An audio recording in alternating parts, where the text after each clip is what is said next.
तो last class में हम लोग कुछ एक्सलरेशन का इक्वेशन लिखना शुरू कर दिए थे। तो आज उसी को थोड़ा और आगे बढ़ाते हैं।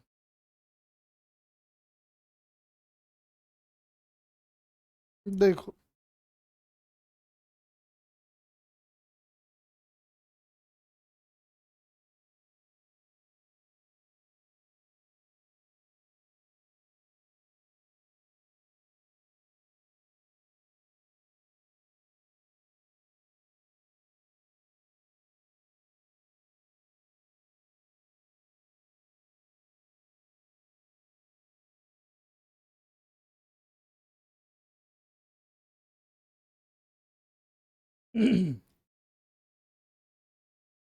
तो लास्ट क्लास में हम लोग जिनमें बॉडीज का एक्सलरेशन ए और टू ए होता है वो वाले क्वेश्चन देख लिए थे।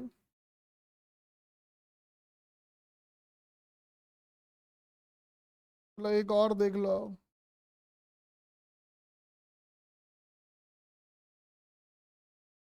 एक ब्लॉक ले लो यहाँ पे।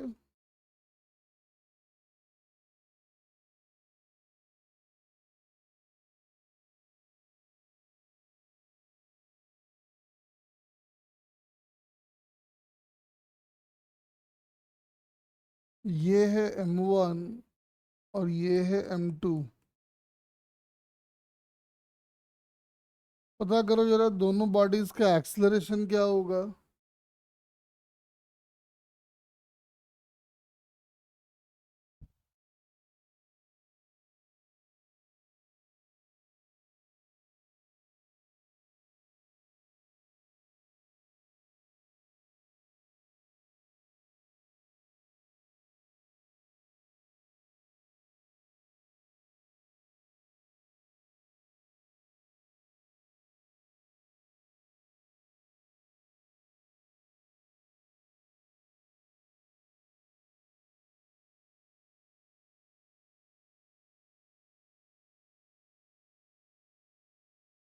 दोनों बॉडीज का एक्सलरेशन का रिलेशन फाइंड आउट करो।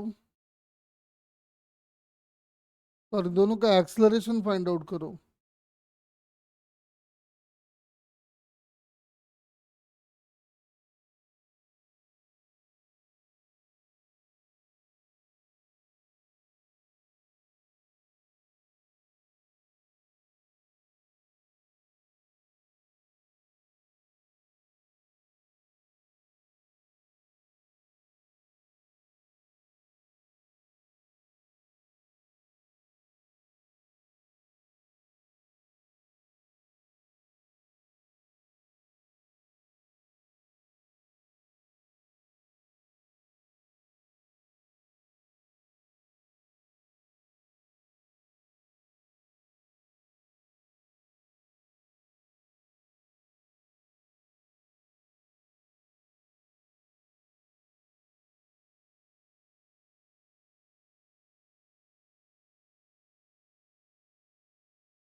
फटाफट ट्राई कर लो।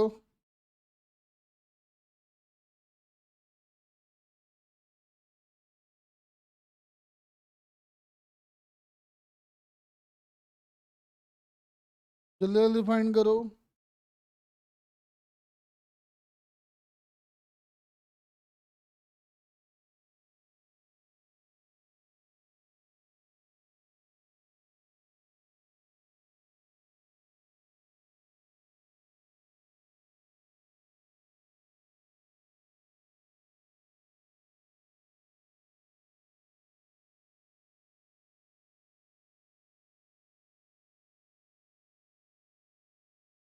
देखो, यहाँ पे अगर हम एफबीडी बना लें, दिख रहा है अपने को कि अगर हम एफबीडी बनाए इसका, और यहाँ का टेंशन टी ले ले और यहाँ का m1g, और इस एक्सलरेशन का नाम अगर हम a1 कर दें,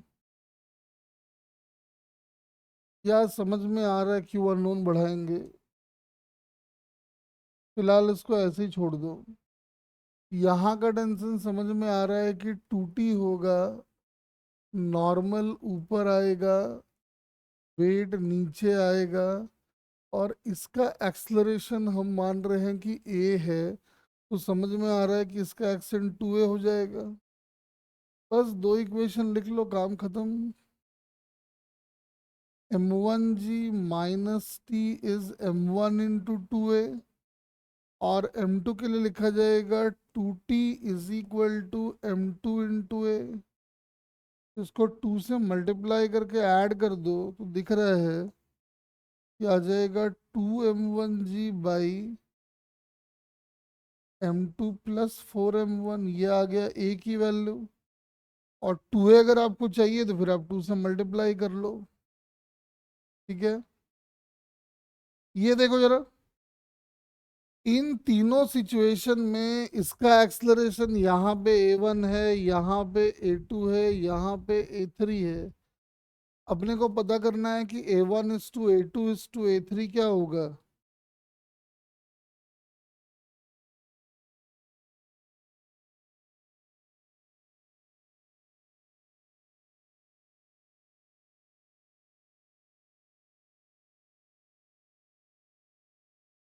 वैसे मुझे एक बात बताओ, यहाँ पे इस केस में नेट पुलिंग फोर्स क्या है?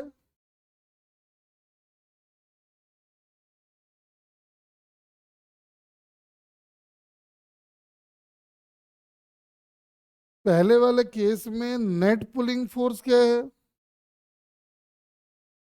ऑब्वियसली mg, क्योंकि ये वाला mg उसको खींच रहा है 2mg, और ये वाला mg उसको अपोज कर रहा है, तो नेट पुलिंग फोर्स तो यहाँ पे mg है। यहाँ पे नेट पुलिंग फोर्स क्या है?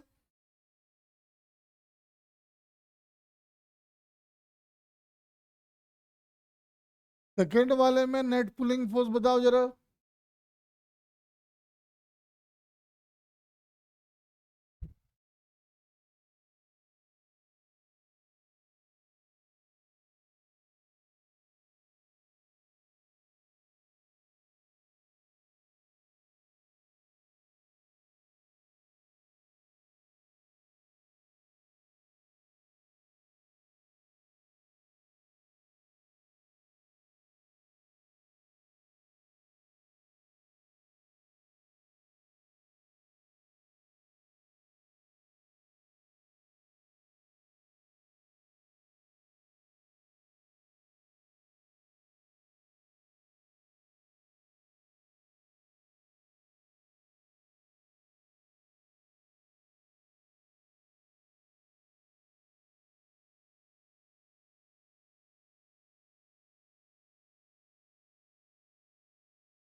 हाँ, यहाँ पे भी नेट पुलिंग फोर्स mg है, देखो।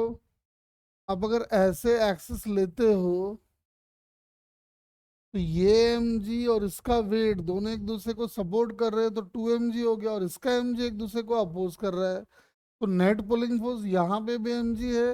और ध्यान से देखोगे तो यहाँ पे भी नेट पुलिंग फोर्स mg ही है। तो नेट पुलिंग फोर्स तीनों केस में mg है, तो डिफरेंस क्या है?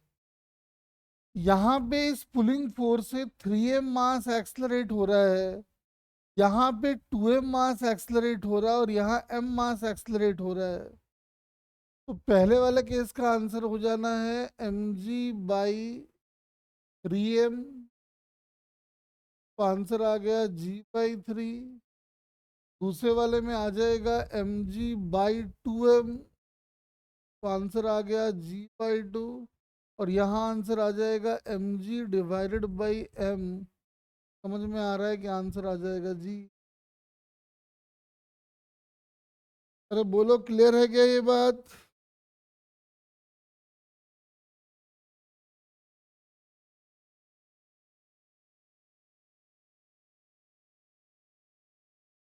आओ थोड़ा और क्वेश्चन करा देते हैं अलग अलग टाइप के। देखो, जैसे ये एक चेन है, तो ऐसे हैंग कर दिया गया है,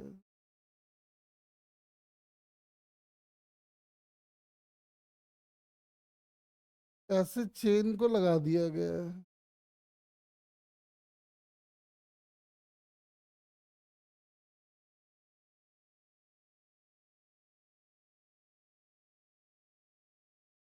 ऐसे।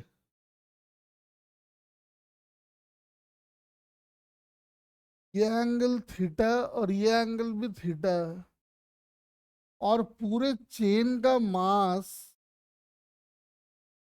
है m। तो पहले तो निकालना है आपको कि P और Q पे टेंशन कितना होगा, मतलब एंड्स पे।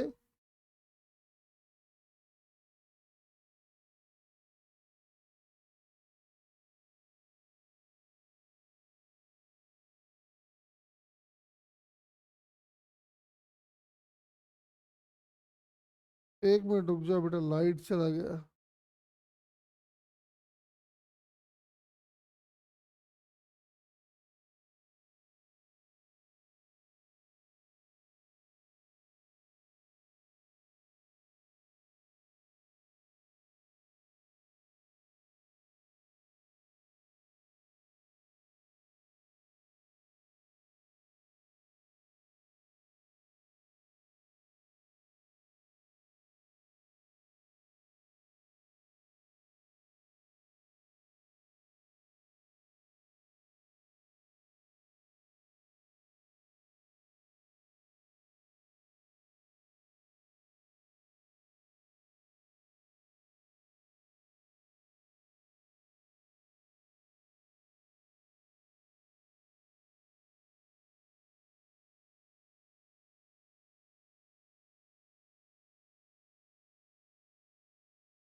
देखो, चला गया, फिर से बनाना पड़ेगा।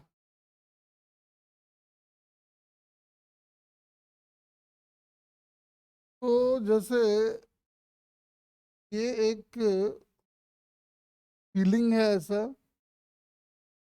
और एक चेन जो है वो ऐसे रखा हुआ है,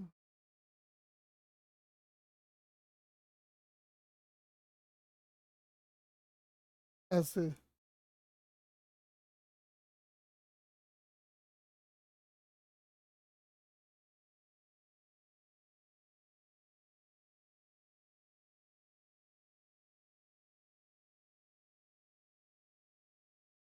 चेन ऐसे है और ये angle theta.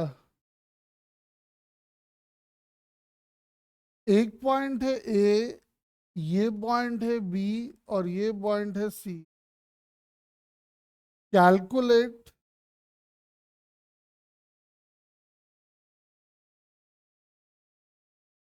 Tension at point A, B and C. Mass of chain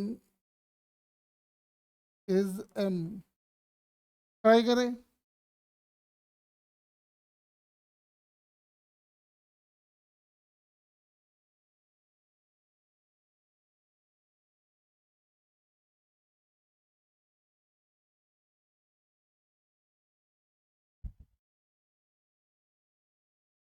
chain एकदम सिमेट्रिकली हैंग किया गया है,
हाँ जी बताओ जरा।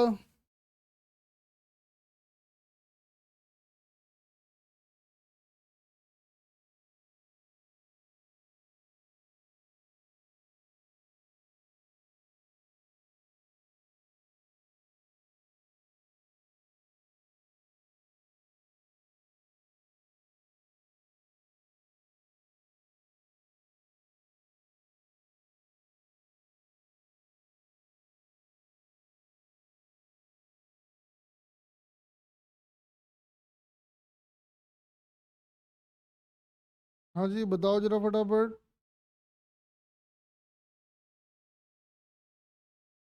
चेन वाले में मुस्कान जी कुछ नहीं है, सब एक है। चेन वाला हो फैन वाला हो, सब एक है। देख, एक बात समझ में आ रहा है कि जो, बस एक बात बताओ, यहाँ का टेंशन कैसे लगेगा बताना जरा। ऐसे या ऐसे या एकदम ऐसे? 1 2 3।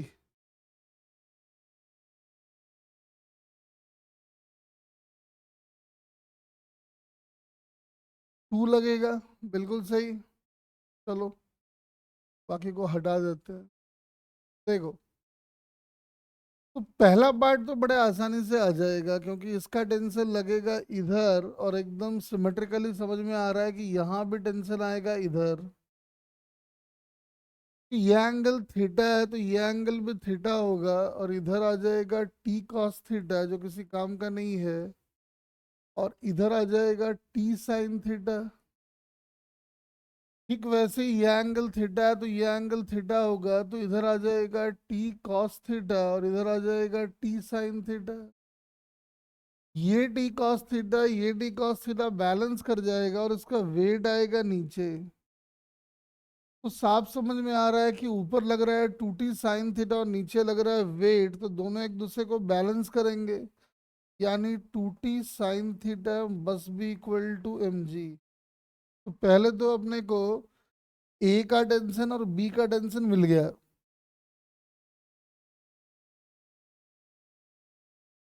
क्या गया? M G by 2 sine theta. अब सी का टेंशन जो है ना वो बड़ा ही ट्रिकी है। सी का टेंशन कैसे आएगा देखो।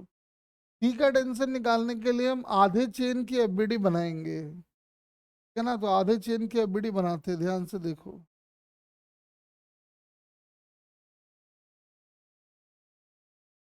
तो आधा चेन ऐसा दिखता है। एक तो समझ में आ रहा है कि टेंशन का एक कंपोनेंट इधर आ रहा था, जो कि है टी कॉस थीटा। एक कंपोनेंट इधर आ रहा था टी साइन थीटा, और आधे चेन का weight M G by two भी नीचे लगेगा, और साथ में यहाँ वाला जो टेंशन है वो इधर लगेगा। तो साफ दिखाई पड़ रहा है, अगर इक्विलिब्रियम पकड़े हॉरिजॉन्टल डायरेक्शन में तो साफ साफ दिखाई पड़ रहा है कि T at C must be equal to T cos theta. और टी अभी हम निकाले थे, लाके डाल दो यहाँ पे। तो ये आ जाएगा M G cos theta by 2 sine theta. तो आप देख सकते हो आंसर आ जाएगा M G by 2 cot theta. तो आप देख सकते हो हमने हर जगह का टेंशन कैलकुलेट कर लिया है। बात अगर समझ में आ गया हो तो मुंडी हिला दो जल्दी से।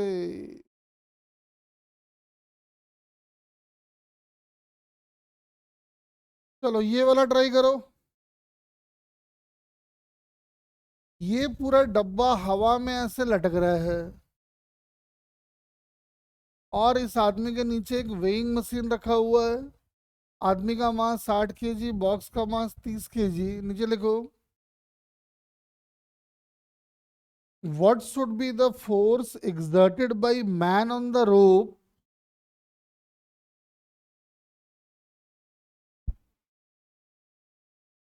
What should be the force exerted by man on the rope so that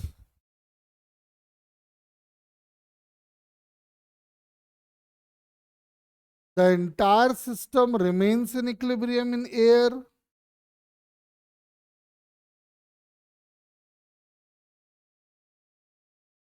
The entire system remains in equilibrium in the air.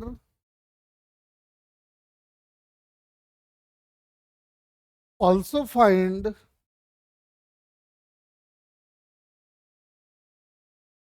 mass shown by the weighing machine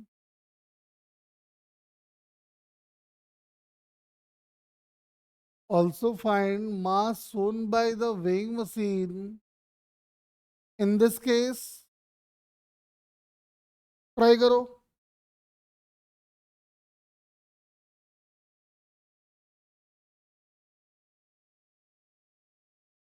फटाफट से ट्राई करते जाओ।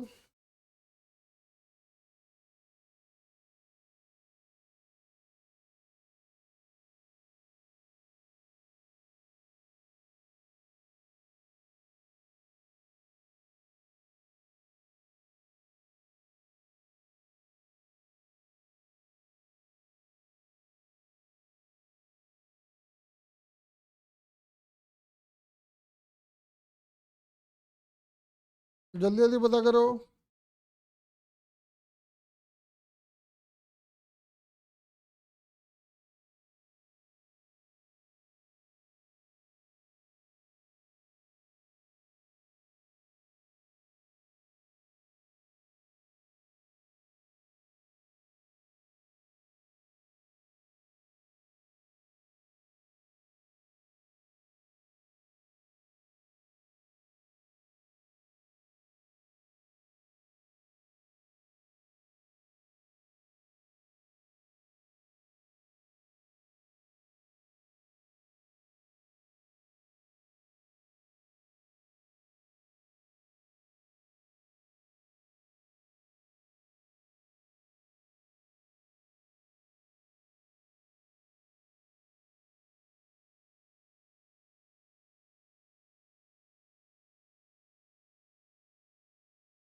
बॉक्स का मास 30 kg है।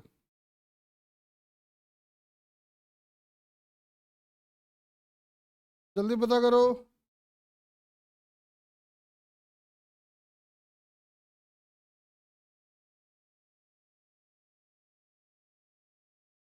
देखो, उसको करने के ना दो तरीके हो सकते हैं। एक तो हो सकता है कि पहले आप अलग अलग आदमी की और डब्बे की एफबीडी बना लो। तो पहले डब्बे की एफबीडी बनाते हैं। तो डब्बा कुछ ऐसा दिखता है। वैसे हम डब्बा और वेइंग मशीन दोनों को साथ में बनाएंगे, दोनों को एक सिस्टम बनाएंगे। वेइंग मशीन वैसे भी हमारा मासलेस है। देखो, तो एक तो टेंशन लग रहा है इधर, एक नॉर्मल लग रहा है इधर। ये नॉर्मल मैन ने एक्सर्ट किया है वेइंग मशीन के ऊपर। साथ में इसका अपना वेट है 30 × जी। और चूंकि डब्बा इक्विलिब्रियम में है, तो T must be equal to n+30 g। अब जरा मैन की एफबीडी बनाइए। मैन को देखो, अगर तो मैन पे टेंशन आएगा ऊपर 60 g आएगा नीचे, और एक नॉर्मल आएगा ऊपर।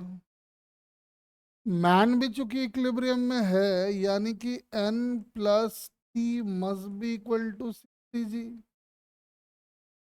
अब आपको पता है कि आदमी रस्सी के ऊपर जो भी फोर्स लगाता है वो उसका टेंशन में कन्वर्ट हो जाता है। तो यानी कि man exert, force exert by man निकालना है, मतलब आपको रस्सी का टेंशन निकालना है।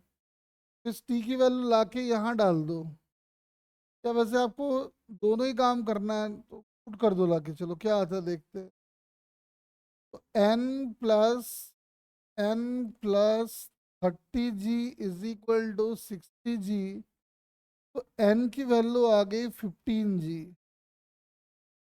और आपने पढ़ा होगा कि वेइंग मशीन जो मास दिखाता है, mass shown by the weighing machine जो होता है,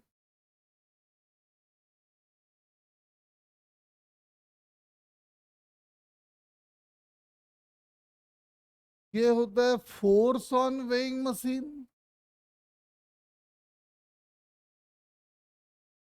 डिवाइडेड बाय जी। तो आप देख सकते हो कि वेइंग मशीन पर भी फोर्स लग रहा है 15 g, उसमें जी से आप डिवाइड कर दिए तो आंसर आ गया 15 kg। ये आंसर आ जाएगा। वैसे हमको टी भी चाहिए, तो एन की वैल्यू लाके यहाँ डाल दो, तो देख रहे हो दिखाई पड़ रहा है T is equal to 45 g आ जाएगा। यानी कि 450 न्यूटन का फोर्स ये लगा रहा होगा। एक तो उपाय ये है, प्योर बेसिक से एकदम सॉल्यूशन हमने किया है, ठीक है। इसका जो ट्रिकी तरीका है वो ये है। अब आप क्या करो कि डब्बा और आदमी दोनों को एक सिस्टम बना के ट्रीट कर लो। अलग अलग करने की जरूरत ही नहीं है,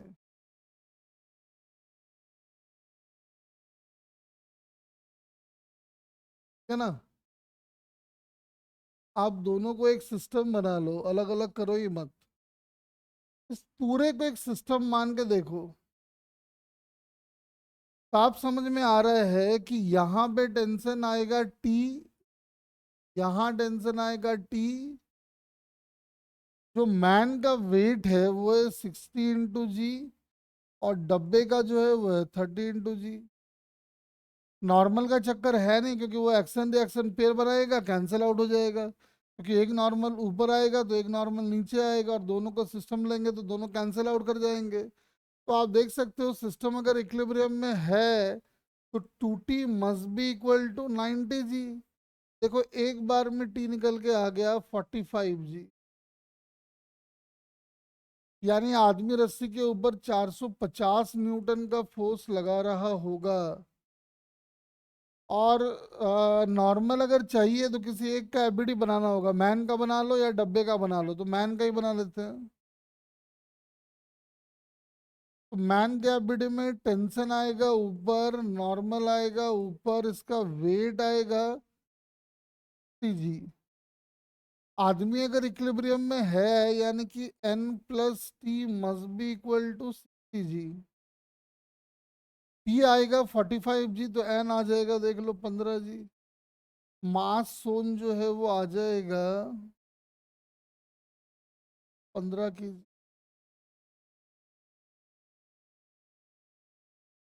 अरे बोलो, क्लियर हुआ क्या ये? जल्दी जल्दी बताओ।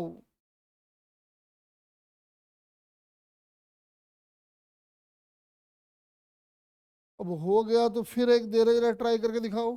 थोड़ा सा अलग कर देते हैं इस बार। देखो।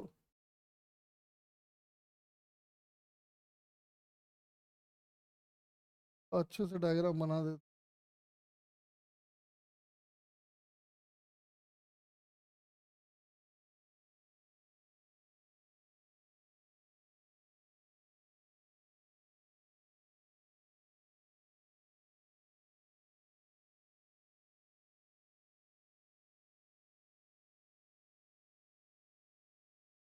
ऐसा बना दिए। बाद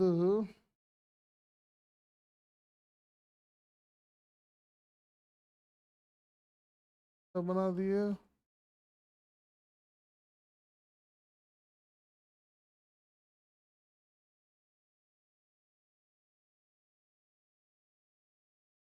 ऐसा ले लो।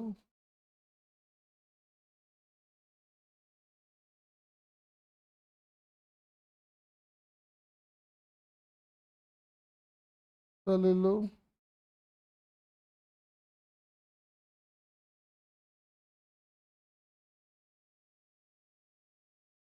ऐसा ले लो।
नोट कर लो।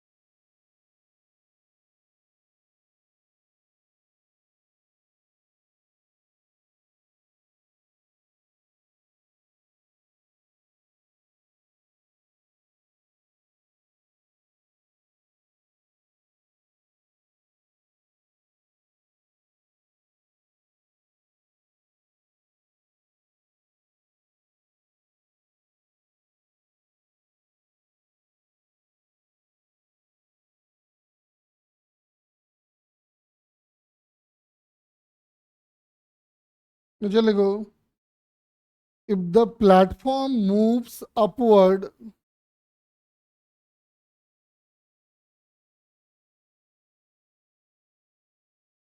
if the platform moves upward,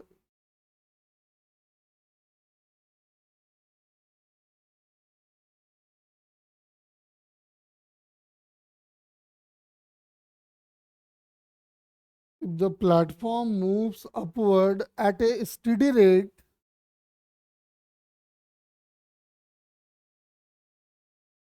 if the platform moves upward at a steady rate, what will be the force with which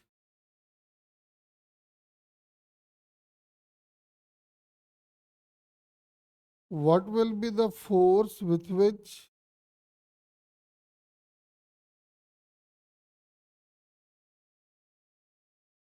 the person pulls the rope? चलो पता करो।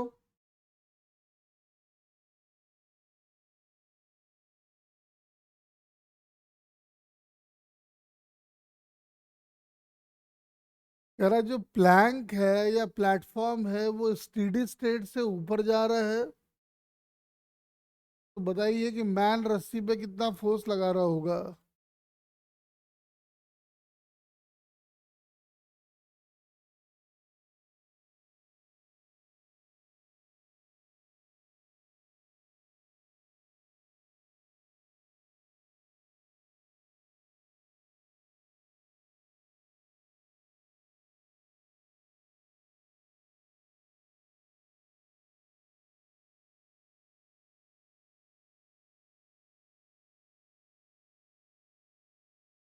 नहीं, टूटी क्यों क्या है? टीटी करेगा ना।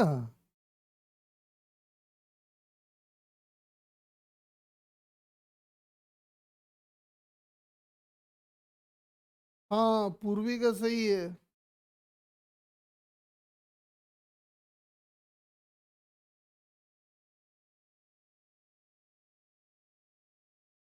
फटाफट ट्राई करो।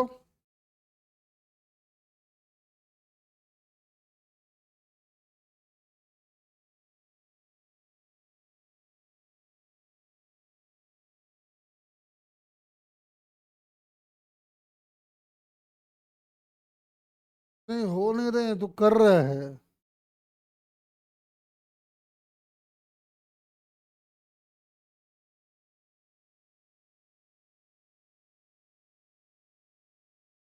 2 मिनट लेट से कर लेकिन सही से कर।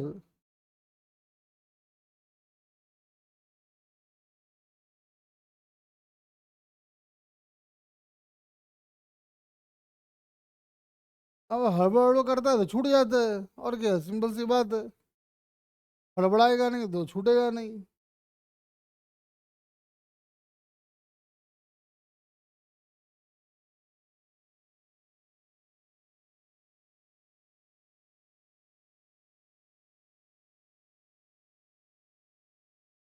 हाँ, युवराज का सही है, फटाफट फाइंड करो।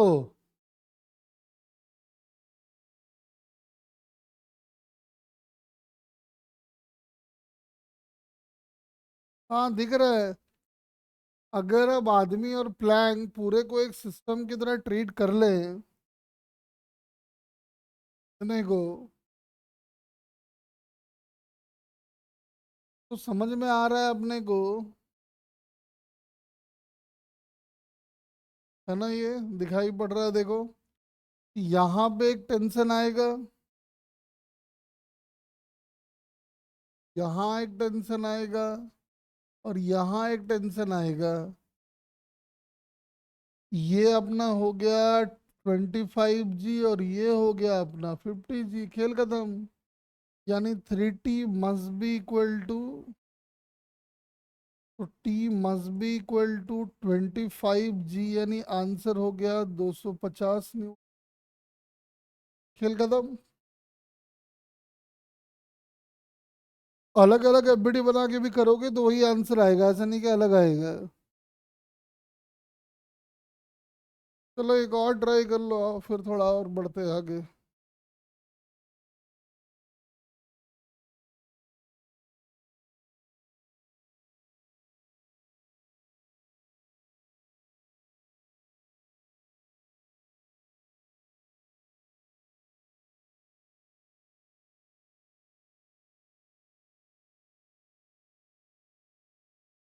तो आ गया ये। उसके बाद एक रस्सी ले लो ऐसा,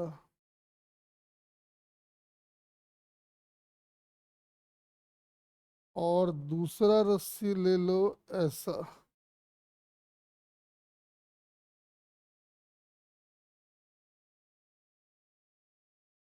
और एक रस्सी को यहाँ पे हैंग कर दो।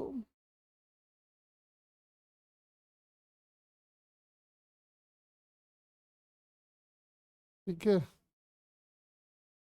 और यहाँ पे एक ब्लॉक लटका दो।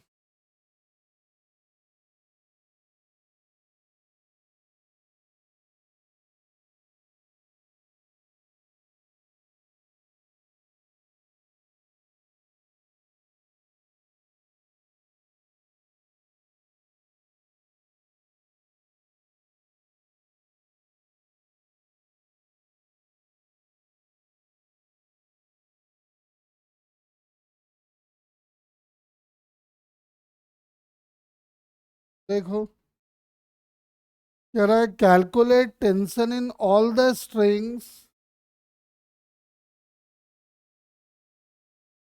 This angle is alpha, this angle is beta, find out करो।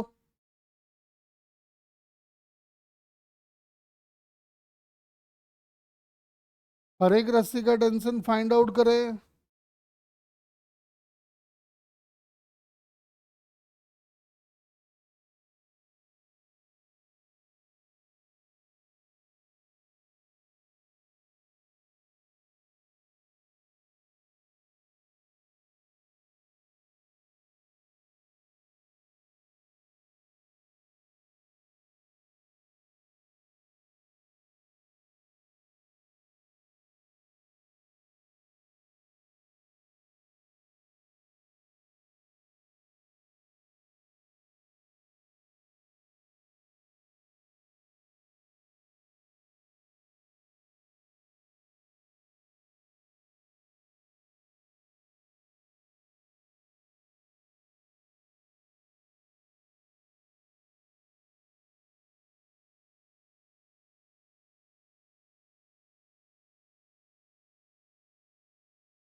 जल्दी जल्दी बताओ।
फटाफट ट्राई करो।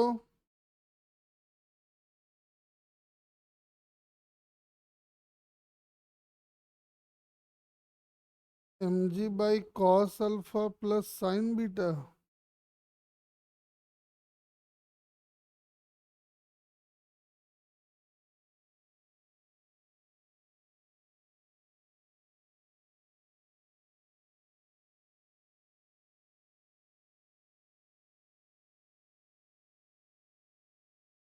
देखो, चलो एफबीडी बनाते हैं इसकी। है कुछ नहीं, थोड़ा अलग टाइप का नजर आया इसलिए हम दे दिए इसको, चलो प्रैक्टिस कर लेगा ये लोग। तो समझ में आ रहा है अपने को कि अगर हम लोग कुछ ऐसा लाइन पकड़ ले, दिखाई पड़ रहा है कि ये वाला एंगल हो जाएगा। एक मिनट,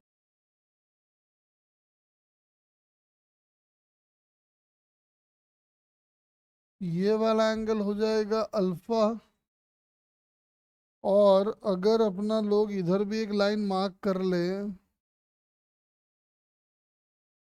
तो समझ में आ रहा है कि ये वाला एंगल हो जाएगा बीटा।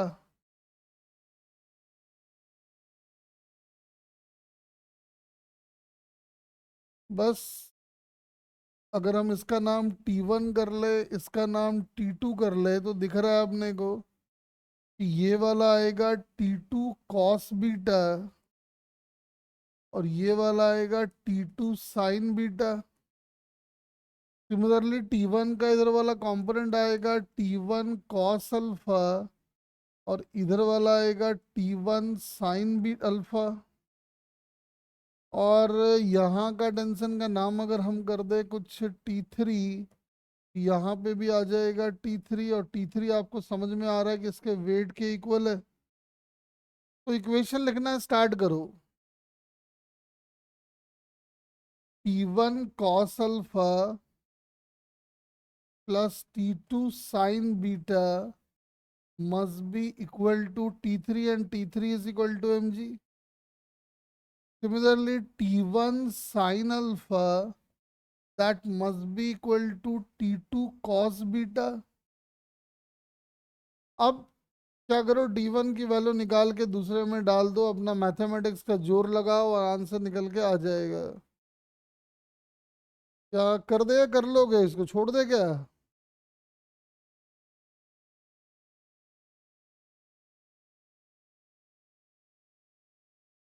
हाँ, लैमेस थ्योरम से भी करना चाहो तो कर सकते हैं, बिल्कुल लैमेस थ्योरम से भी कर सकते हैं। ठीक है ना, लैमेस थ्योरम से क्या लिखेंगे, ये वाला tension by sine 90 plus beta, फिर वैसे T2 बाई ये वाला एंगल आ जाएगा साइन पाई माइनस अल्फा। ठीक है, और T3 divided by sine alpha ये है और ये 90 माइनस बीटा है, तो लगा लो लैमिस थ्योरम, उससे भी हो जाएगा, जो मर्जी है कर लो। देखो अब एक अच्छा क्वेश्चन देते हैं, ठीक है ना, बताना फिर से एक बार। एकदम कॉन्सेप्चुअल क्वेश्चन है, बुकों में जो रहता है उसको थोड़ा सा हम चेंज कर दे रहे हैं।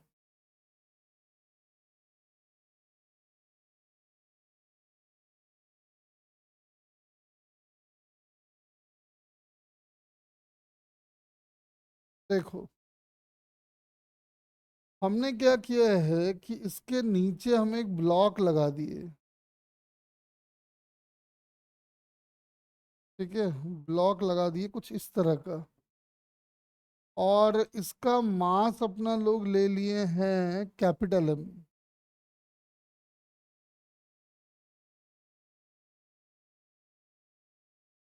और इसको 50 kg और कर देते हैं, चलो।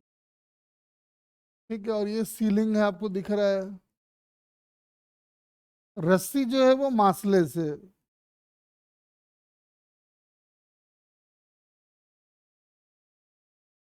एक बंदर, अब बंदर तो हमसे बनेगा नहीं, तुम समझ जाना।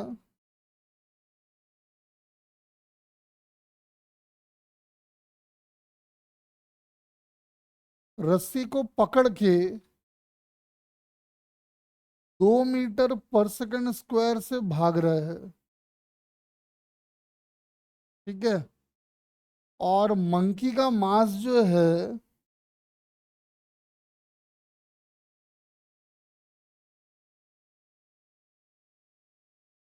वो भी आप ले लो, चलो 40 kg ले लो।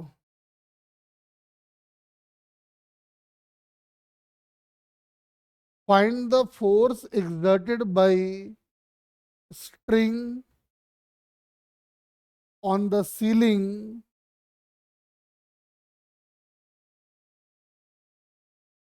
कह रहा, बताओ कि रस्सी जो है वो सीलिंग के ऊपर कितना फोर्स लगाएगा। ट्राई करें जरा। बहुत अच्छा क्वेश्चन है, हर बुक में रहता है, मैंने थोड़ा सा इसको मॉडिफाई कर दिया है बस।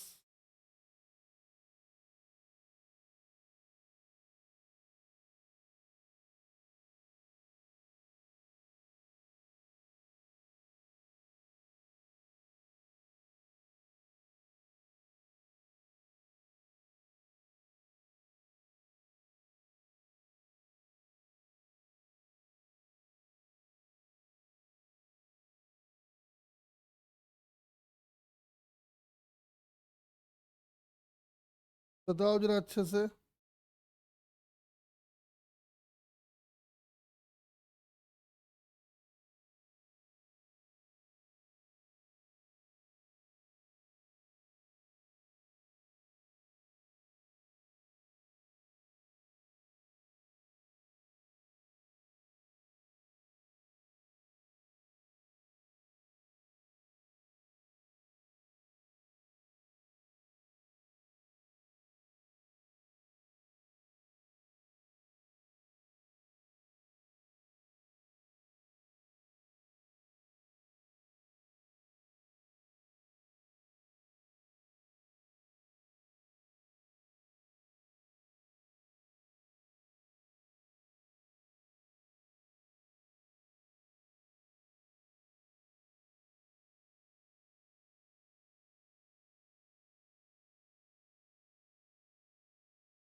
अभी ट्राई करें एक बार।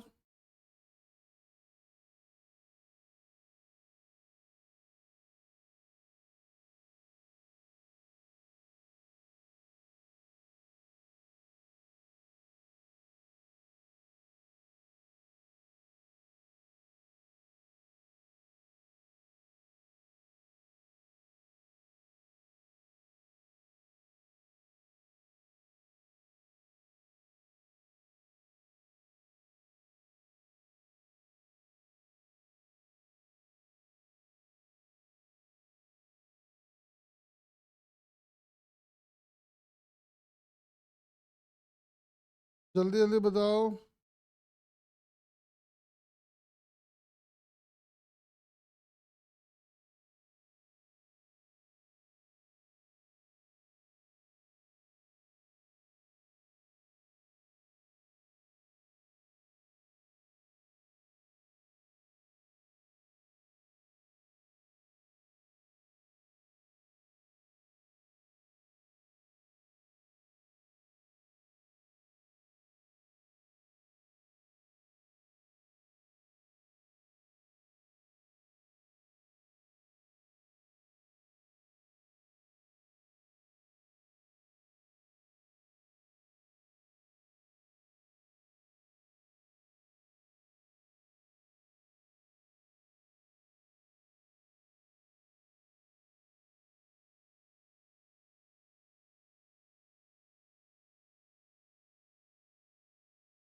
देखो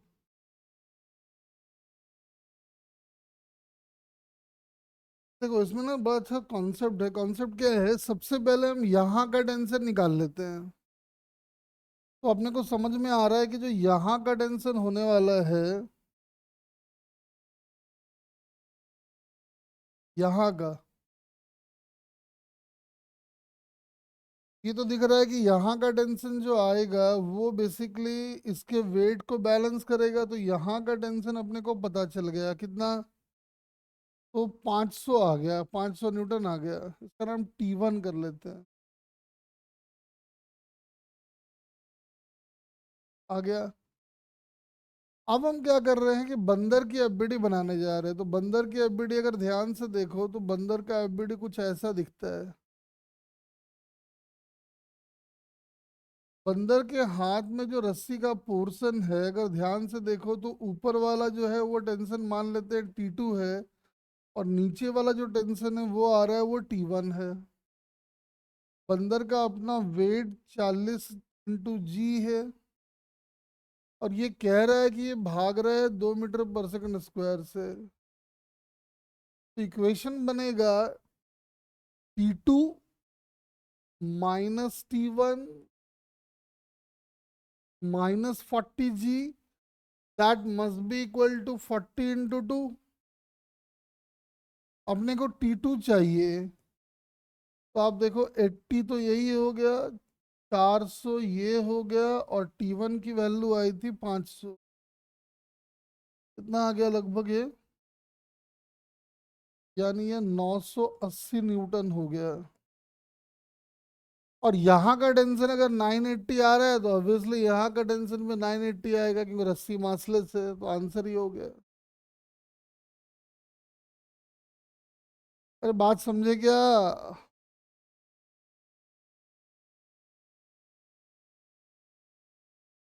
चलो यही आंसर आया भी था तुम लोगों का ना।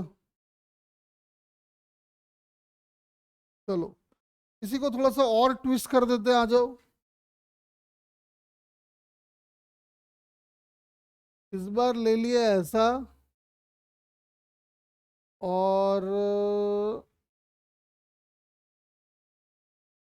एक रस्सी ले लिया ऐसा। रस्सी में इसको फिल कर दो। इस बार एक नहीं, तीन तीन बंदर है।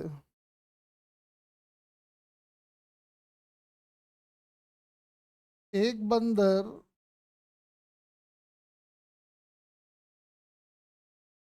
ऊपर जा रहा है with an acceleration of 5 metre per second square.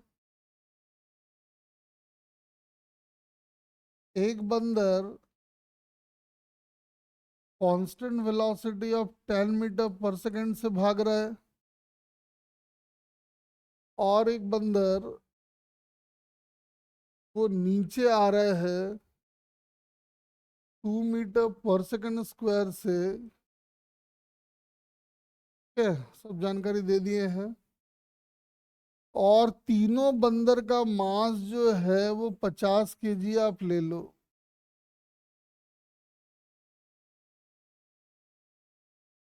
पता करो force exerted by spring on the ceiling. चलो,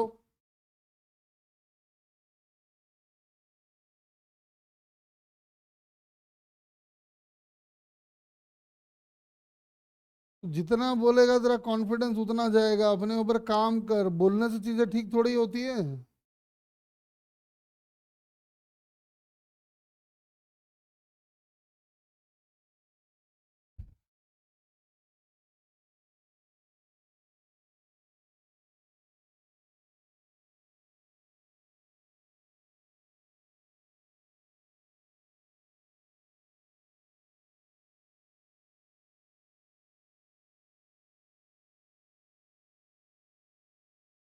फटाफट ट्राई करते जाओ।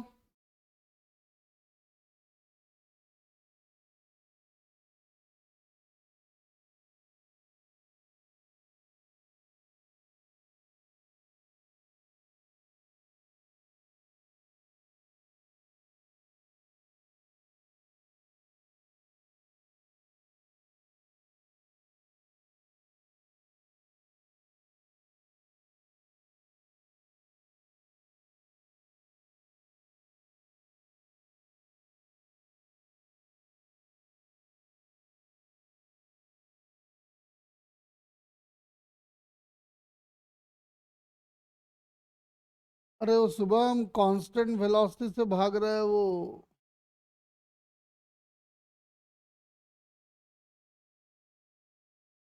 पूरा क्या लिया है?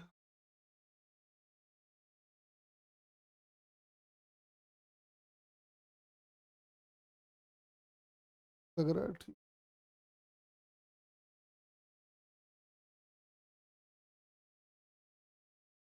एक्सीजन 10 कैसे होगा? एक्सीजन 10 नहीं होगा।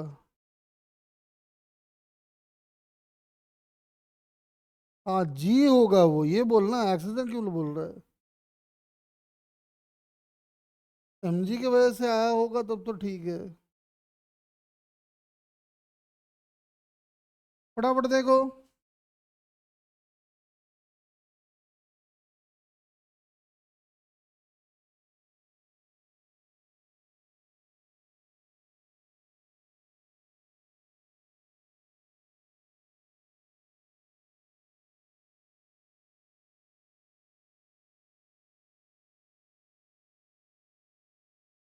आज गर्मी एकदम खतरनाक वाला गर्मी है। लाइट भी चला गया।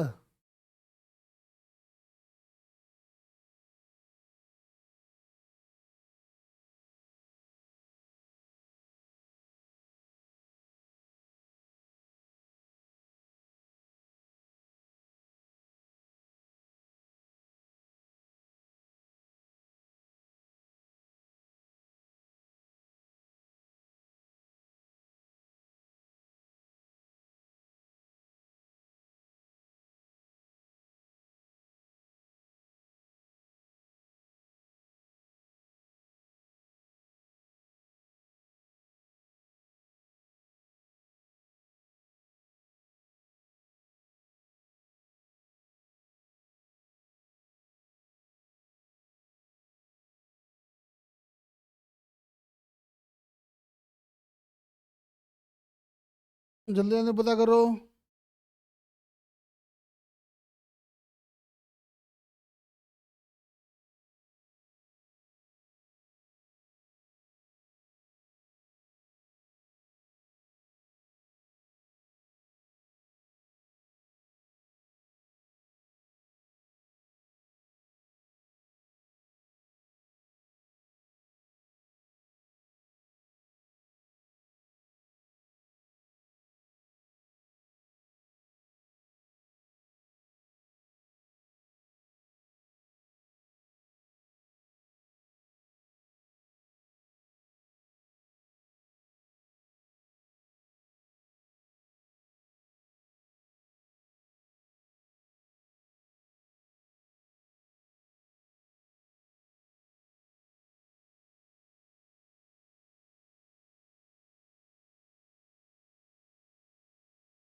देखो एक काम कर सकते हैं, वैसे तो अलग अलग भी कर सकते हो।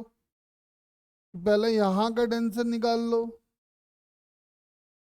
और फिर यहाँ का टेंशन जो होगा वही यहाँ का टेंशन होगा, उससे यहाँ का टेंशन आ जाएगा, और यहाँ का टेंशन जो होगा वही यहाँ का टेंशन होगा, उससे यहाँ का टेंशन आ जाएगा। एक तो उपाय ये है, और एक दूसरा उपाय और भी हो सकता है क्या, कि अपना लोग इस पूरे को ना एक सिस्टम ही मान ले। ठीक है, अपना लोग इस पूरे को एक सिस्टम ही एज्यूम कर ले। इसका फायदा ये होगा कि ये वाला टेंशन जो है बच जाएगा, ये वाला टेंशन जो है काम करेगा लाइक एक्सटर्नल टेंशन। लेकिन यहाँ जो टेंशन आएगा और यहाँ टेंशन जो आएगा वो कट जाएगा, यहाँ का टेंशन यहाँ का टेंशन कट जाएगा। जो टेंशन हमको चाहिए वही निकल के आ जाएगा। तो लिखेंगे टी ऊपर वाला एकदम, इसका वेट, इसका वेट, इसका वेट, सबका वेट नीचे कर दो, यानी कि 3 mg, that must be equal to, अब मास इंटू एक्सेसल लिखते जाओ, तो नीचे वाले का आ जाएगा m×5। इसका तो कुछ आएगा नहीं क्योंकि वेलोसिटी कांस्टेंट है, तो एक्सेशन 0 आ जाएगा, तो m×0। और सबसे ऊपर वाले का देखने से लग रहा है कि आ जाएगा m×-2। बस सॉल्व कर दो, आंसर आ जाएगा। तो टी कितना आ गया देखो,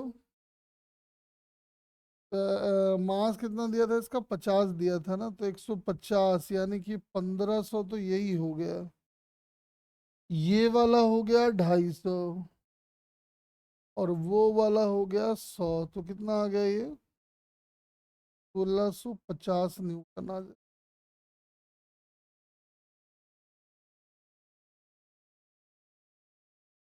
और देख लो। ठीक है, आओ एक और करा देते हैं। चलो एक और कराते हैं, फिर जरा कंस्ट्रेंट पे आते हैं। देखो, जैसे ये ऐसा दिया है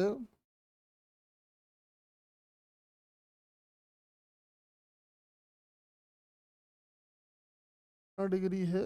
16 डिग्री।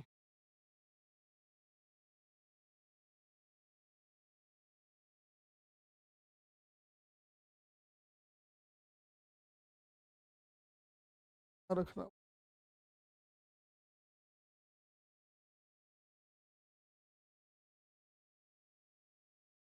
ठीक है, बड़ा छोटा लग रहा है।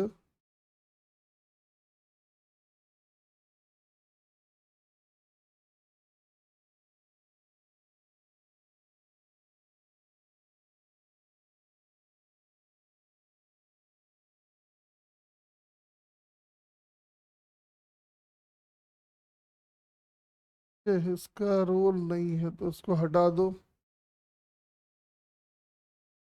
अब क्या किया है कि 3 सिलेंडर को रखा है ऐसे। बस ये बना लेते हैं।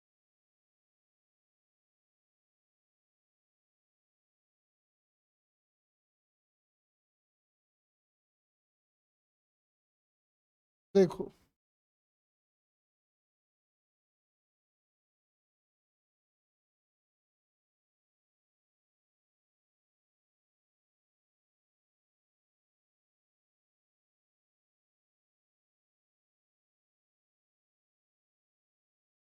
ठीक है, एक ऐसा रख दिया है।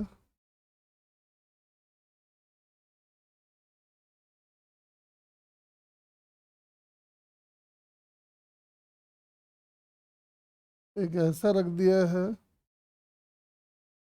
फिर में दोनों को थोड़ा चिपका देते हैं।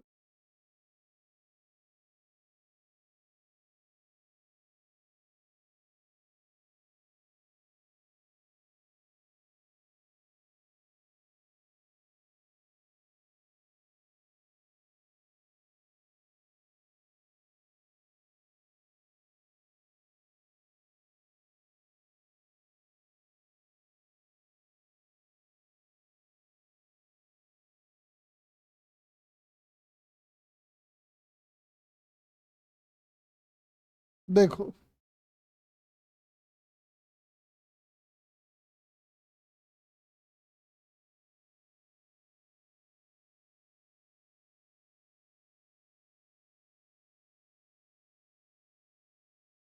This angle is theta, this angle is theta.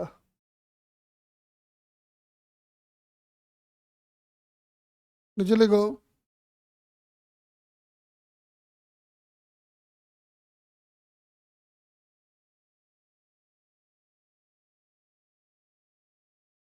3 identical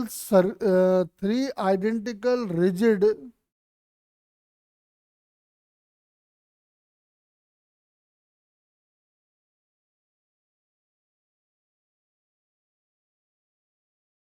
three identical rigid circular cylinders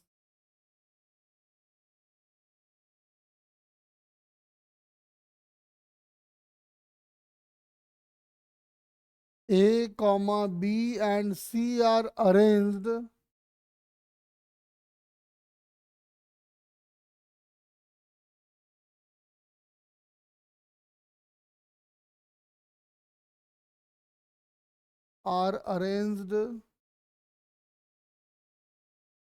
on smooth inclined surfaces as shown in the figure.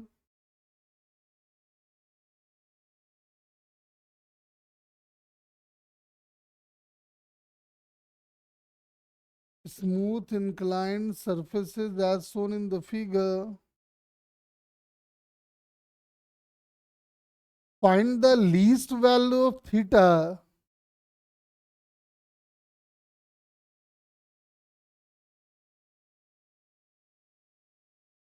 Find the least value of theta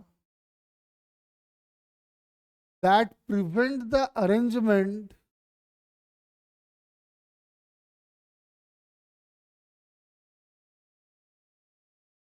that prevent the arrangement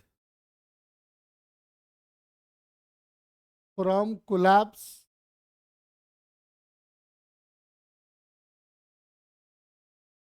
कह रहा है theta की least value बताओ जो इस system को collapse होने से बचाएगा।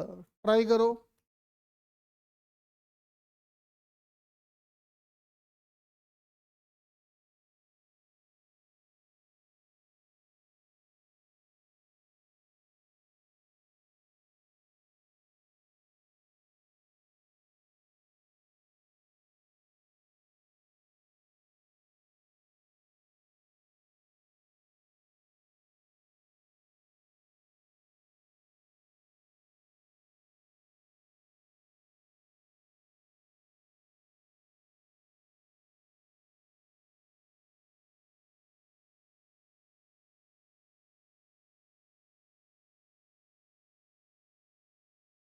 चलो ट्राई करो।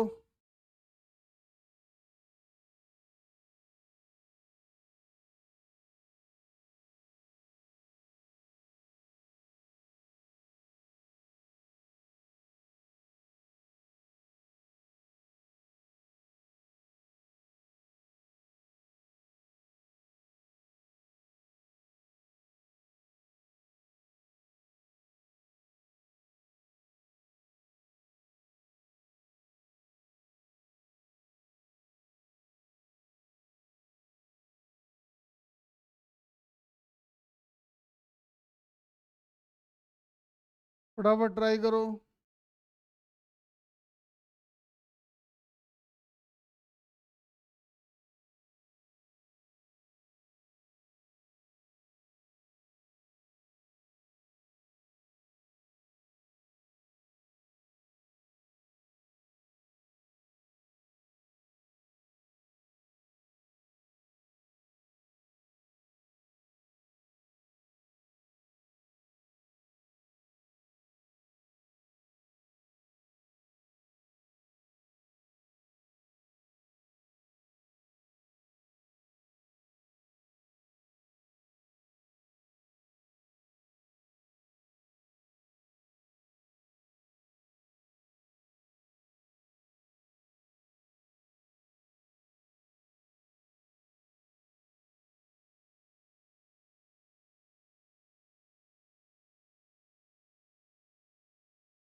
ना शुभम, गड़बड़ी है।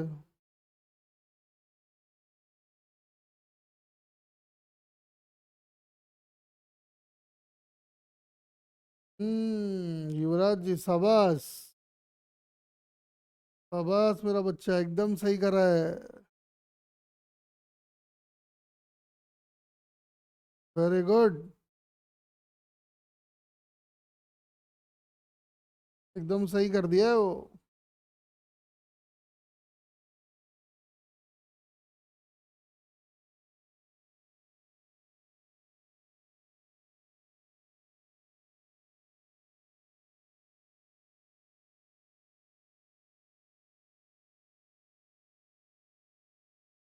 शुभम एकदम क्या किया ना, कैजुअल अप्रोच किया है तो गलत हो गया।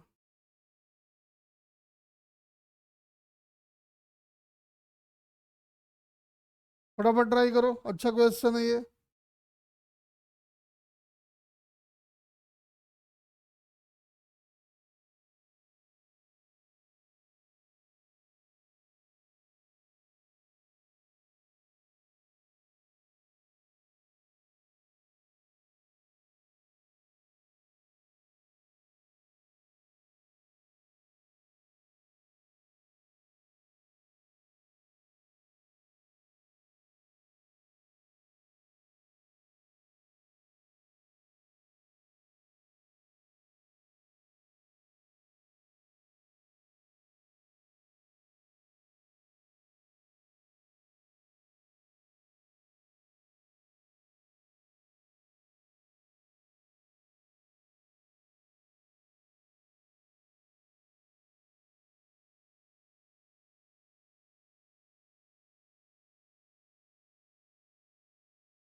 क्यों मान लेता है? कौन बोलता? बाबा जी है क्या तू?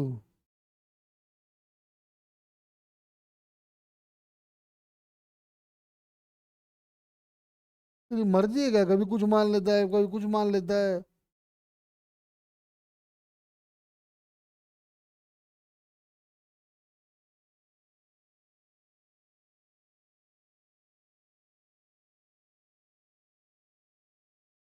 फटाफट ट्राई करें।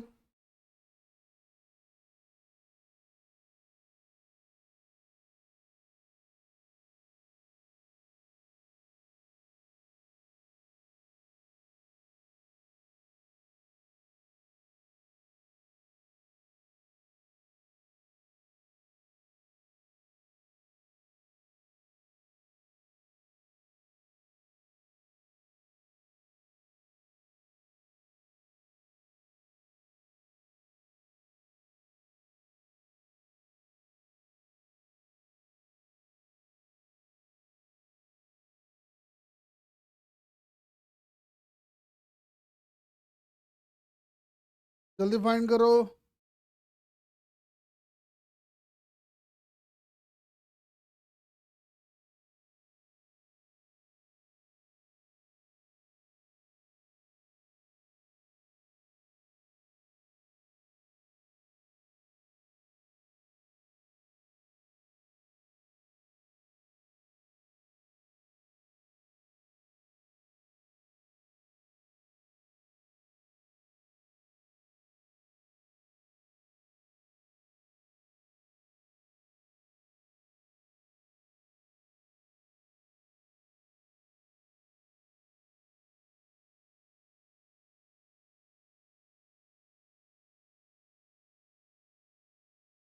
देखो आओ समझाता हूँ।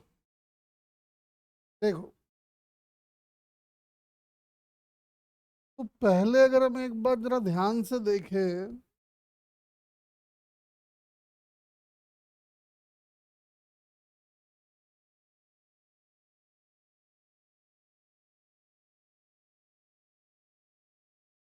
है ना, कुछ इस तरह का ट्रायंगल बनेगा। तो समझ में आ रहा है कि अपने को, कहाँ गया वो,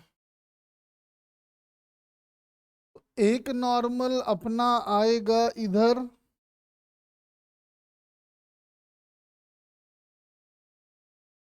और एक नॉर्मल अपना जाएगा इधर, और ये भी समझ में आ रहा है कि दोनों का नेट नॉर्मल आएगा ऊपर। तो ये अगर अपना एन है, ये अगर अपना एन है, और ये वाला एंगल चूंकि 60 का है, और मैंने एक बार नहीं कई बार आपको बताया है कि एन और एन अगर 60 डिग्री के एंगल पे लगते हैं तो रिजल्टेंट आता है n√3। समझ में आ रहा है कि n√3 इसके वेट को बैलेंस कर रहा होगा। तो n√3 की वैल्यू आ गई mg, और n की वैल्यू आ गई mg/√3।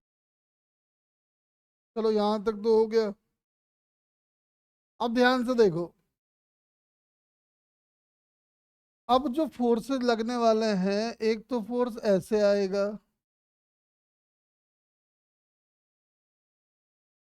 इधर, ठीक है ना, और एक फोर्स इधर जाएगा,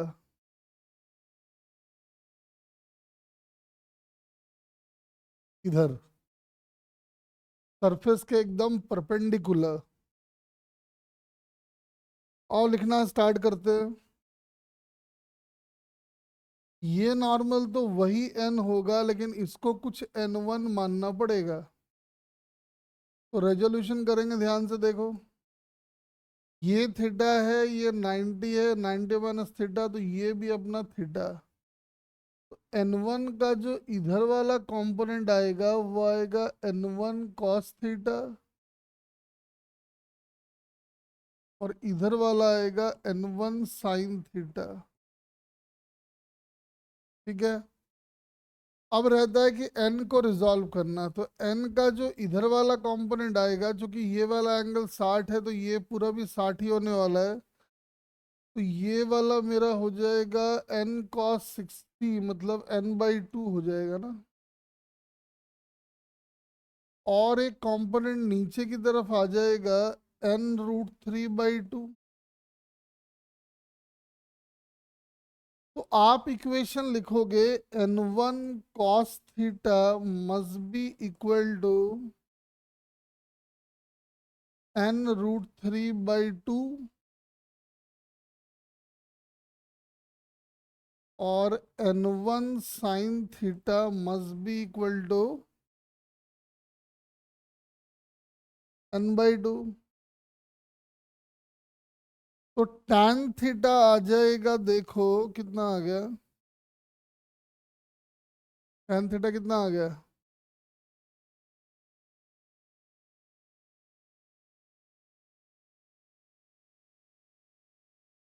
tan थीटा आ गया 1/2/√3/2।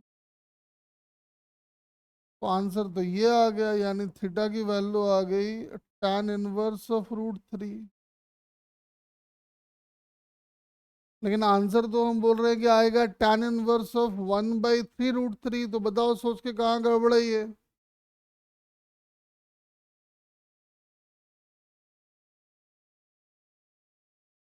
हाँ जी।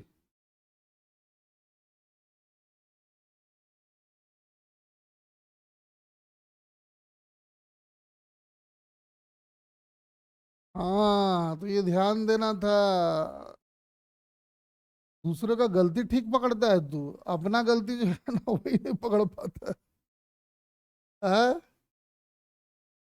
तो n1 cos थीटा आ जाएगा इतना प्लस mg।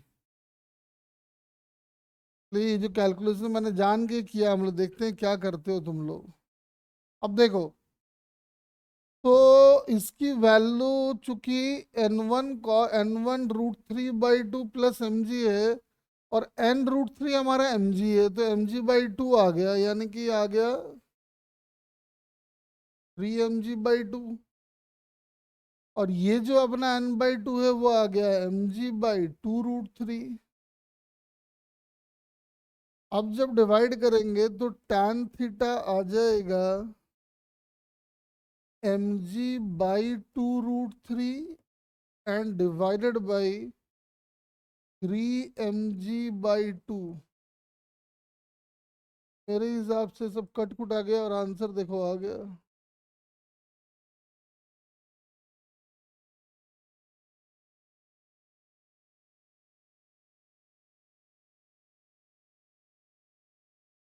अरे बताओ सही है क्या।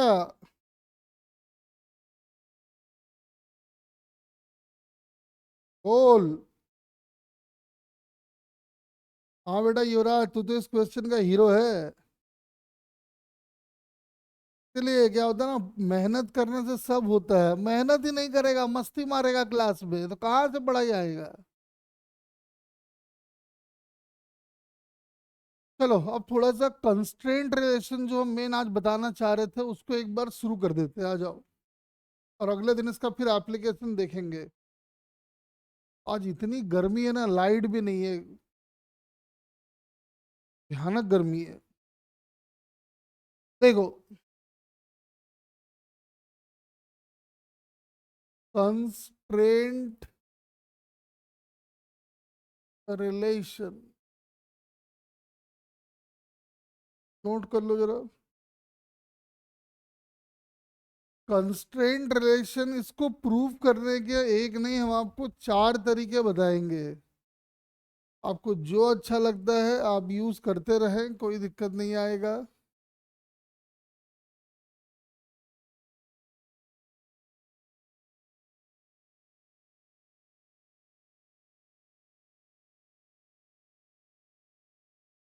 देखो, जैसे हम एक सिंपल से क्वेश्चन से शुरुआत करते हैं।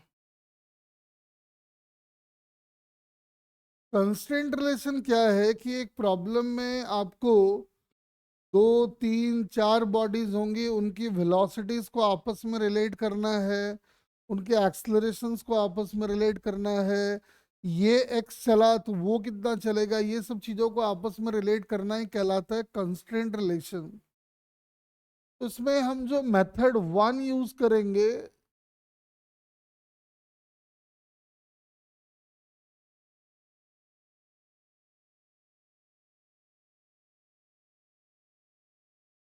मेथड वन जो हम यूज करेंगे बुक वाला मेथड। ठीक है, बुक मेथड क्या है वो हम समझाते हैं, नीचे लिख लो। जो बुक मेथड का कॉन्सेप्ट है वो भी लिख लो, कॉन्सेप्ट। नीचे लिखो, since length of the string remains constant,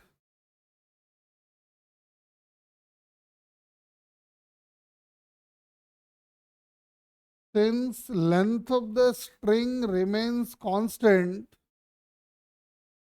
during motion, so derivative of length of string with respect to time must be equal to 0. आप कह रहे हो कि मोशन के दौरान रस्सी के लेंथ में कोई बदलाव नहीं आएगा, तो जब रस्सी की लेंथ नहीं बदल रही है तो रस्सी का अगर हम टाइम डेरिवेटिव ले ले तो that must be equal to 0। ठीक है ना, तो अब हम देखते हैं कि इसका एप्लीकेशन कैसे करेंगे। ठीक है ना, ये बहुत अच्छा मेथड तो नहीं है लेकिन बुक में दिया रहता है तो यूज करना पड़ेगा। आओ यही समझा देते हैं। देखो, जैसे दो तीन एग्जांपल हम करके दिखाते हैं आपको, तो पहला एक सिंपल एक एग्जांपल ले लेते हैं। जैसे ये एक पोल है, ठीक है, ये एक पोल है, ये उसका स्टैंड है।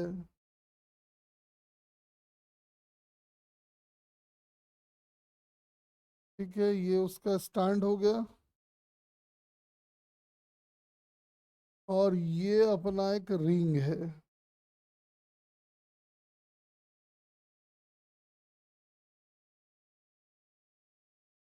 इस रिंग की मजबूरी है कि ये रॉड के लेंथ के अलोंग ही चल सकता है। ठीक है,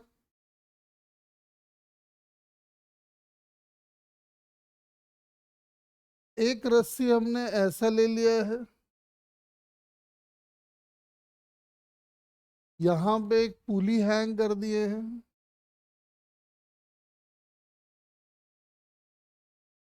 और इधर से एक रस्सी हैंग कर दिया है।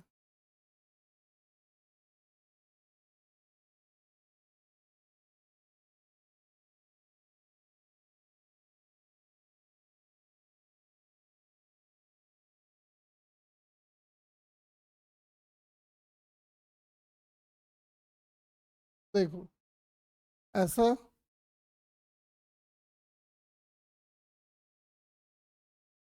एक ब्लॉक को यहाँ पे है, एक पुली को यहाँ पे फिक्स कर दिया है, और एक ब्लॉक को यहाँ पे हमने हैंग कर दिया है।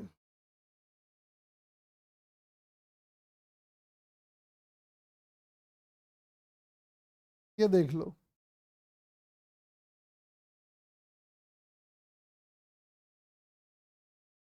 This angle is theta, ring का मास m1, ब्लॉक का मास m2।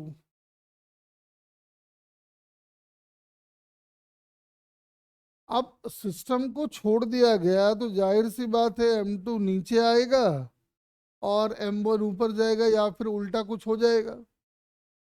मान लो इस प्रॉब्लम को आपको सॉल्व करने को दिया जाए तो आप इसको कैसे सॉल्व करेंगे? सबसे पहला काम है आप एफबीडी बनाएंगे। तो आप लिखेंगे m2g आएगा नीचे, टेंशन आएगा ऊपर, और हम मान लेते हैं कि ये एक्सेशन बॉडी जो है नीचे जा रहा होगा A2 से। अगर इस रिंग को ध्यान से देखो तो रिंग का वेट लग रहा होगा m1g नीचे, टेंशन जा रहा है इधर and this angle is theta. क्योंकि रिंग का मोशन होगा तो इसी लाइन के अलोंग होना है, तो हम सारे फोर्सेस को इंश्योर करेंगे कि सारे फोर्सेस मोशन के अलोंग हो या फिर उसके ठीक परपेंडिकुलर। तो टी का इधर वाला कंपोनेंट आ जाएगा टी कॉस थीटा, और टी का इधर वाला कंपोनेंट आ जाएगा टी साइन थीटा। अब समझ में आ रहा है कि ये जो टी साइन थीटा है ये चाहता होगा कि रिंग को लेके हम आगे चले जाए। तो समझ में आ रहा है कि रिंग और रॉड का कांटेक्ट ऐसा होगा। फील हो रहा है? देखो तो, मतलब ऊपर से देखोगे तो रिंग और रॉड का कांटेक्ट ऐसा नजर आएगा। देखो तो, ये इसका टॉप व्यू है।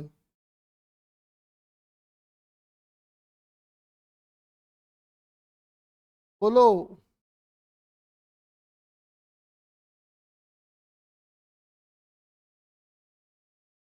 अरे बोलो, क्या रिंग और रॉड का कांटेक्ट ऐसे ही दिखेगा?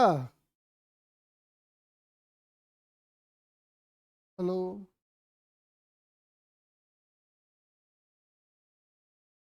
तो रिंग और रॉड का कांटेक्ट अगर ऐसा दिख रहा है, इसका मतलब क्या होगा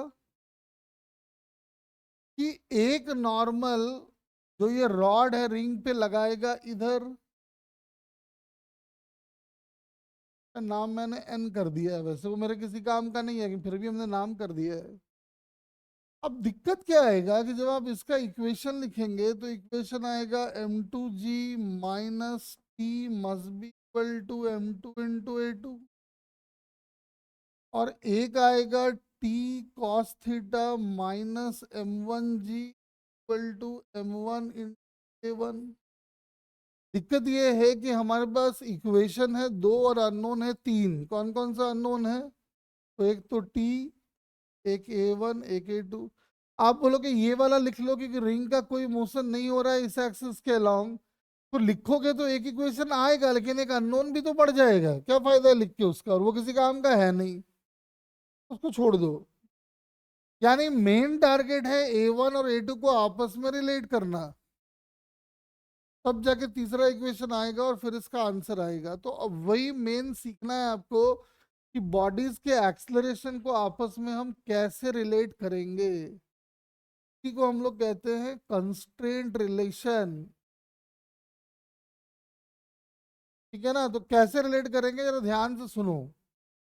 आगे से हम ये नहीं करने वाले, ये आप कर लोगे। हम आपको सिर्फ कंस्ट्रेंट रिलेशन लिखना सिखाएंगे। कंस्ट्रेंट कैसे लिखते हैं देखो ध्यान से। ये वाला डिस्टेंस m1 कहीं पे भी हो, ये डिस्टेंस कभी बदलने वाला नहीं है, तो मैंने इसका नाम कर दिया है d। मैंने इस लेंथ का नाम कर दिया है,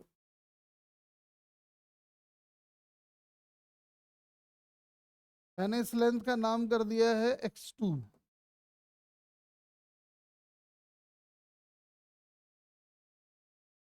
और मैंने इस लेंथ का नाम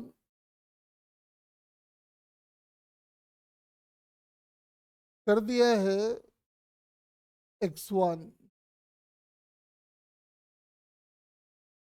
अब ध्यान से देखो, दिख रहा है कि जो रस्सी का लेंथ है टोटल,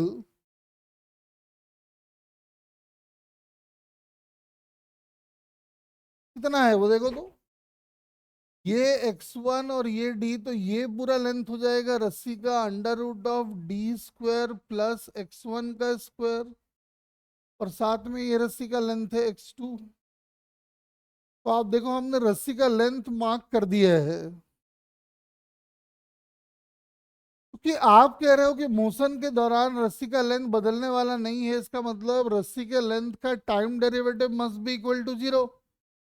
तो हम क्या करेंगे, रस्सी के लेंथ को टाइम के रेस्पेक्ट में डिफरेंशिएट करेंगे और उसको जीरो से इक्वेट कर देंगे, तो क्या आएगा देखो। तो derivative of length of string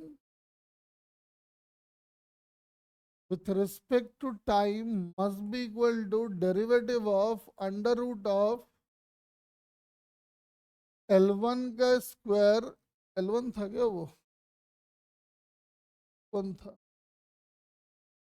x1 का square plus D square time के रेस्पेक्ट में प्लस dx2/dt, और ये 0 होना चाहिए। इसको चेन रूल लगा दो। एक मिनट रुक जाओ, ये अपना x1 का स्क्वायर है। तो समझ में आ रहा है कि ये डेरिवेटिव तब होगा जब इसको आप मान लो z। तो रूट z का डेरिवेटिव तब होगा जब नीचे z आएगा, तो हम z ले आए और z से मल्टीप्लाई कर दिए, और dt था वो dt है, और इसको वैसे का वैसे ही छोड़ दो फिलहाल। तो रूट z का डेरिवेटिव z के रेस्पेक्ट में होता है 1/2 रूट z, लेकिन z ये है, तो क्या करेंगे, यहाँ पे लाके डाल दो dx1 का square plus D square by dx1 into dx1/dt कर दिए, चेन रूल फिर से एक बार, और वो उसको वैसे का वैसे ही छोड़ दिए। क्या आ जाएगा देखो, 1/2 रूट जेड, और जेड का काम हो चुका है तो लाके डाल दो x1 का स्क्वायर प्लस डी स्क्वायर। इसका डेरिवेटिव जब करोगे तो समझ में आ रहा है आएगा 2x1, और डी कांस्टेंट उसका डेरिवेटिव 0, और साथ में एक आएगा dx1/dt, सॉरी ये मल्टीप्लाई है, और प्लस ये dx2/dt तो है ही है। 2 से 2 काट लो, ठीक है। अब चीजों को पुट कर देंगे तो अपना आंसर आ जाएगा। हमारे पास एक टर्म आ रहा है x1/√(x1) का square plus D square into dx1/dt plus dx2/dt is equal to 0। तो ध्यान से फिर से देखो, इसके ऊपर जाने की वजह से जिस रेट से ये x1 घट रहा होगा वही तो इसकी वेलोसिटी होगी, और जिस रेट से ये x2 बढ़ रहा होगा वो इसकी वेलोसिटी होगी। तो जहां जहां पे dx1/dt आएगा वहां हम डाल देंगे -v1। वैसे एक काम करो, इसको भी देख ही लो, ये x1/√(x1) का स्क्वायर प्लस डी स्क्वायर, देखो तो कितना है ये x1 ये इतना, तो ये हो जाएगा x1 का square plus D square. Cos theta अगर निकालोगे देखो वही आ रहा है। तो अब हम क्या करने वाले हैं, इसको पुट करेंगे cos theta, dx1/dt is -v1, ये plus v2 is equal to 0, यानी v2 is equal to v1 cos theta. तभी एक इक्वेशन आया है। लेकिन आप चाहते हो कि एक्सलरेशन का रिलेशन निकाला जाए, तो कैसे निकालेंगे, ध्यान से सुनना जरा, बच्चे बराबरी गड़बड़ी करते हैं। तो एक्सीडेंट का रिलेशन यहां से आएगा, तो डिफरेंशिएट करना स्टार्ट करो, dv2/dt is equal to v1 into cos theta का डेरिवेटिव टाइम के रेस्पेक्ट में plus cos theta into dv1/dt।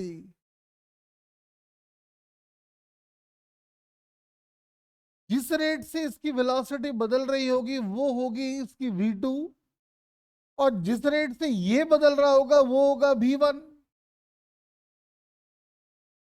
ठीक है।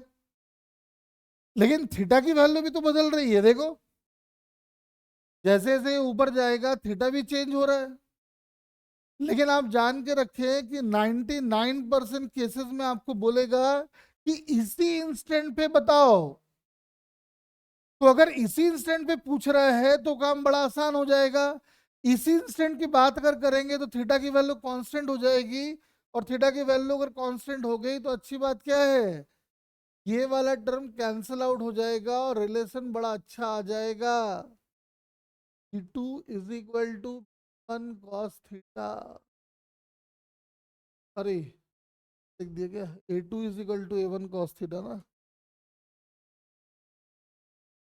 वेलोसिटी का डेरिवेटिव तो एक्सेलरेशन होगा ना, तो आप देखोगे आंसर आ जाएगा A2 is equal to A1 cos theta. या तो फिर क्या होगा सुनो, क्वेश्चन बोलेगा कि इस पोजीशन से सिस्टम को रिलीज किया गया, अगर आप इस पोजीशन से सिस्टम को रिलीज करोगे तो बॉडी की इनिशियल वेलोसिटी हो जाएगी 0, और जैसे ही बॉडी की इनिशियल वेलोसिटी होगी 0 तो ये वाला पूरा टर्म ही हो जाएगा 0।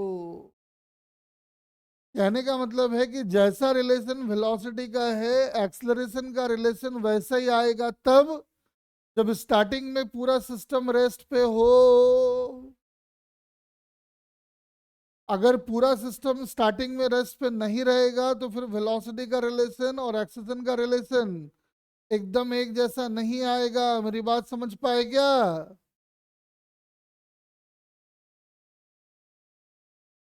तो ये जो मैंने मेथड आपको बताया है ये एकदम किताबी मेथड है।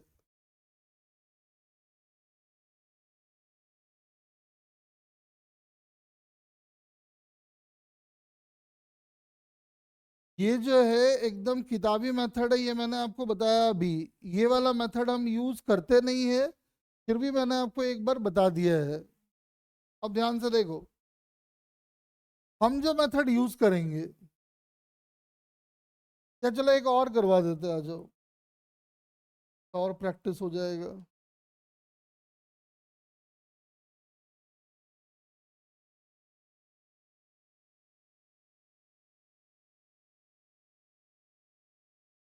ऐसा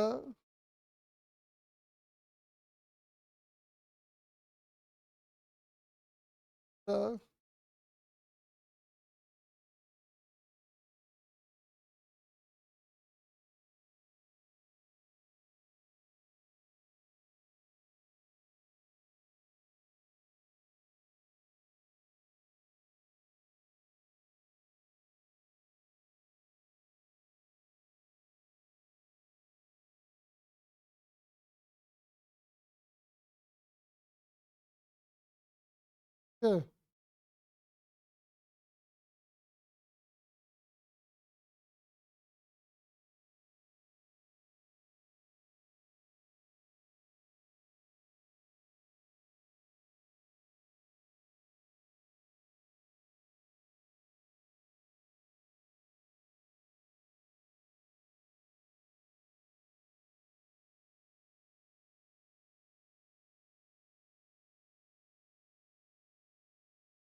देखो ऐसा डायग्राम बन गया।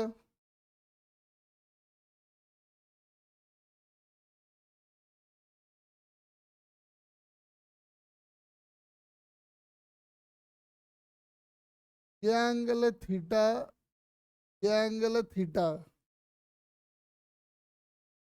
ये है यू, ये है यू। बताओ भी बाई यू कितना होगा?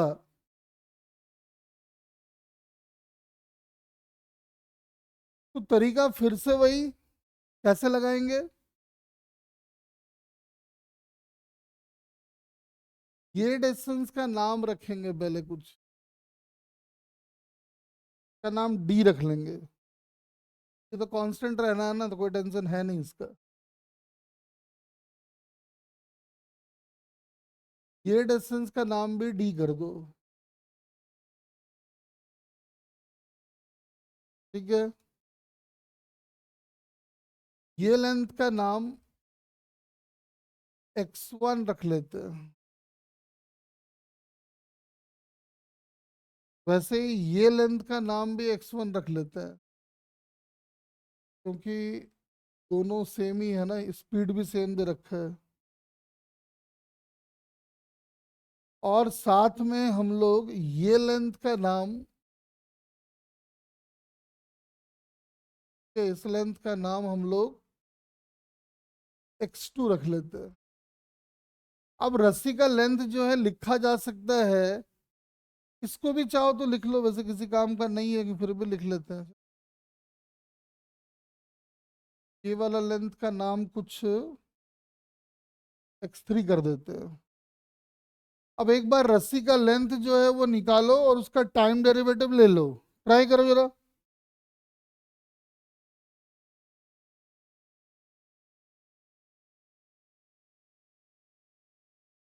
तो रस्सी का लेंथ कितना आएगा देखो तो।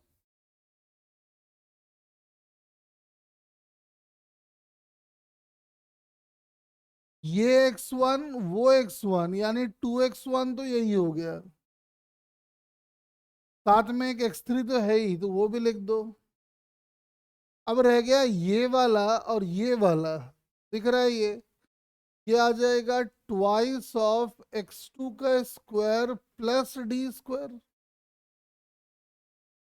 रस्सी का लेंथ लिख के हम तैयार हैं। अब इसका टाइम डेरिवेटिव लेंगे और इसको जीरो से इक्वेट कर देंगे, आ जाओ। तो पहला आ रहा है 2x1, तो x1 का डेरिवेटिव हो जाएगा ऐसा। एक आएगा x3 का डेरिवेटिव, जो लेंदी है वो इसका डेरिवेटिव है। और लिख लेते हैं कम से कम एक बार।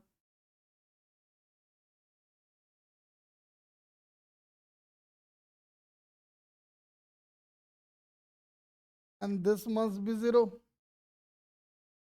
तो पहले इस डेरिवेटिव पे ध्यान देते हैं, यही सबसे परेशान करने वाला डेरिवेटिव है, तो हम सीधा लिख देते हैं, ठीक है ना। अभी हम किए थे वैसे चेन रूल लगा के। ये आ जाएगा 1/2 रूट x2 का square plus D square into 2x2 into dx2/dt। ये इसका डेरिवेटिव हमने किया है अभी, 2 से मल्टीप्लाई तो कर देते हैं, जो है x3 हमेशा कांस्टेंट रहेगा, तो उसका डेरिवेटिव जीरो हो जाएगा, और साथ में ये अपना एक आ जाएगा।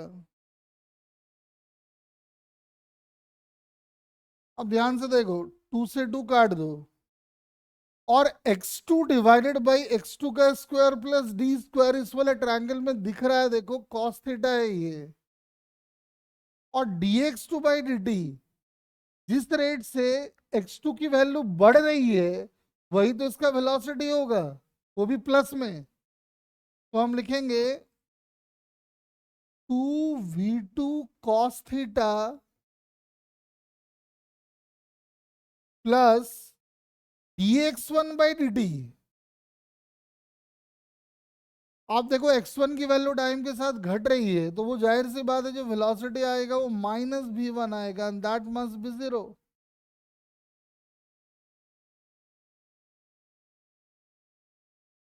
ये भी 2b है ना। तो आप देख सकते हो कि v1 की वैल्यू आ गई v2 cos थीटा। डायग्राम में साफ दिख रहा है कि v1 की वैल्यू u है और v2 की वैल्यू v है। तो आप देख सकते हो कि v की वैल्यू आ गई u/cos थीटा। ये कोई अच्छा तरीका नहीं है, लेकिन आप देखोगे बीएम शर्मा हो या कोई भी बुक हो, वो लोग इसी मेथड को यूज करता है। अरे बोलो, क्लियर हो गया क्या ये?